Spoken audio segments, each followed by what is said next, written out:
नमस्कार। आज हम भारतीय लोकतंत्र की उस बुनियाद की बात करने वाले हैं जो हम सबको एक खास पहचान और एक गजब की ताकत देती है, हमारे मौलिक अधिकार। चलिए, एक सवाल से शुरू करते हैं। सोचिए, 1 अरब से भी ज्यादा लोगों का देश, जहां सरकार के पास इतनी ज्यादा शक्ति है, वहां एक अकेले नागरिक की हिफाजत कैसे होती है? उसे सरकार की मनमानी से कौन बचाता है? जानते हैं, इसका जवाब हमारे संविधान में ही छिपा है। हमारा संविधान हर नागरिक को कुछ ऐसे अधिकार देता है जिन्हें कोई भी छीन नहीं सकता। ये अधिकार एक अदृश्य लेकिन बहुत मजबूत ढाल की तरह काम करते हैं, जो हमें राज्य की किसी भी ज्यादती से बचाते हैं। और ये अधिकार, देखिए, सिर्फ कहने के लिए नहीं है। इनका असल मकसद ये है कि हर एक इंसान को सम्मान और आज़ादी के साथ जीने का, आगे बढ़ने का पूरा मौका मिले, फिर चाहे सरकार किसी की भी हो या बहुमत की राय कुछ भी क्यों ना हो। अब यहाँ एक बहुत दिलचस्प बात है। जब हम राज्य या स्टेट कहते हैं तो संविधान इसका मतलब बहुत बड़ा रखता है। इसका मतलब ये हुआ कि ये जो ढाल है, ये सिर्फ केंद्र या राज्य सरकारों से ही नहीं, बल्कि हमारी नगर पालिकाओं, पंचायतों और LIC और ONGC जैसी सरकारी कंपनियों से भी हमारी रक्षा करती है। तो चलिए जरा इतिहास में चलते हैं। ये जो ढाल है ना, ये हमें किसी ने तोहफे में नहीं दी। इसे बनाने के पीछे हमारे स्वतंत्रता सेनानियों का दशकों लंबा और बहुत मुश्किल संघर्ष छिपा हुआ है। ये सफर वाकई बहुत लंबा था।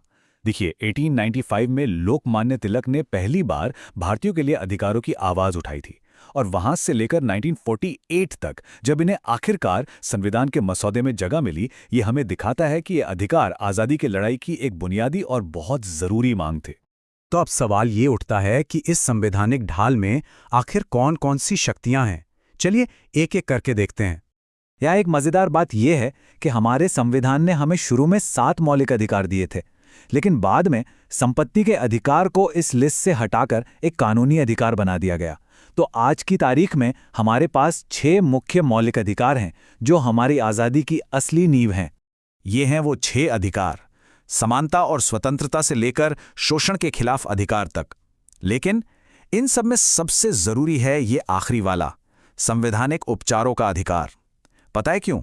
क्योंकि अगर ये न हो तो बाकी सारे अधिकार सिर्फ कागज पर लिखे कुछ अच्छे विचार बनकर रह जाएंगे। अब समानता के अधिकार को थोड़ा और गहराई से समझते हैं। ये 2 कमाल के विचारों को एक साथ लाता है। पहला, कानून के सामने समानता, जिसका सीधा सा मतलब है कि कोई भी, चाहे वो कितना भी बड़ा क्यों ना हो, कानून से ऊपर नहीं है। और दूसरा, कानूनों का समान संरक्षण, यानी एक जैसी स्थिति में सभी लोगों पर कानून एक जैसा ही लागू होगा। स्वतंत्रता का अधिकार तो अपने आप में बहुत बड़ा है, लेकिन अनुच्छेद 19 को इसका दिल कहा जा सकता है। यही हमें बोलने की आज़ादी देता है, शांति से इकट्ठा होने की आज़ादी देता है, अपनी यूनियन बनाने की आज़ादी और देश में कहीं भी आने जाने और बसने की आज़ादी देता है। ये सब एक स्वस्थ लोकतंत्र की धड़कनें हैं, है ना? और देखिए, हमारे संविधान की सबसे खूबसूरत बात यह है कि यह समय के साथ विकसित होता है। अनुच्छेद 21, जो जीवन और व्यक्तिगत स्वतंत्रता का अधिकार है, इसका सबसे बड़ा उदाहरण है। अदालतों ने इसकी व्याख्या करते हुए कहा है कि इसका मतलब सिर्फ जिंदा रहना नहीं, बल्कि सम्मान के साथ जीना है। और इसी के तहत हमें निजता का अधिकार और स्वच्छ पर्यावरण का अधिकार जैसे कई जरूरी अधिकार मिले हैं। ये ढाल सिर्फ हमारी राजनीतिक आज़ादी तक ही सीमित नहीं है, बल्कि ये समाज के सबसे कमज़ोर लोगों की भी हिफाजत करती है। शोषण के विरुद्ध अधिकार के जरिए ये जबरन मजदूरी और बाल मजदूरी जैसी बुराइयों पर रोक लगाती है, ताकि हर इंसान को सम्मान से जीने का हक मिल सके। ठीक है, तो हमारे पास ये शानदार ढाल तो हैं, लेकिन अगर इसका इस्तेमाल करना ही ना आए तो ये बेकार है। तो सवाल ये है कि अगर किसी के इन अधिकारों को कोई छीनने की कोशिश करे तो असल में किया क्या जा सकता है? और यहीं पर इन अधिकारों की असली ताकत सामने आती है। ये अधिकार न्यायोचित हैं, मतलब ये सिर्फ नैतिक सलाह नहीं है, बल्कि ये कानूनी गारंटी हैं। इसका सीधा मतलब है कि अगर सरकार या कोई भी सरकारी संस्था हमारे मौलिक अधिकारों का हनन करती है, तो हम इंसाफ के लिए सीधे हाई कोर्ट या फिर सुप्रीम कोर्ट का दरवाजा खटखटा सकते हैं। इस अधिकार का महत्व इतना ज्यादा है कि हमारे संविधान के निर्माता डॉक्टर BR अंबेडकर ने खुद इसे संविधान की आत्मा और इसका दिल कहा था। अब इससे अंदाजा लगाया जा सकता है कि ये कितना ज्यादा जरूरी है। तो ये अनुच्छेद 32 ही वो चाबी है जो इस ढाल की असली शक्ति को खोलती है। ये सुप्रीम कोर्ट को खास ताकत देता है कि वो नागरिकों के अधिकारों की रक्षा के लिए कुछ विशेष आदेश जारी कर सके। जिन्हें कानूनी भाषा में रिट कहा जाता है। इन रिट्स को एक तरह से कानूनी हथियार समझा जा सकता है।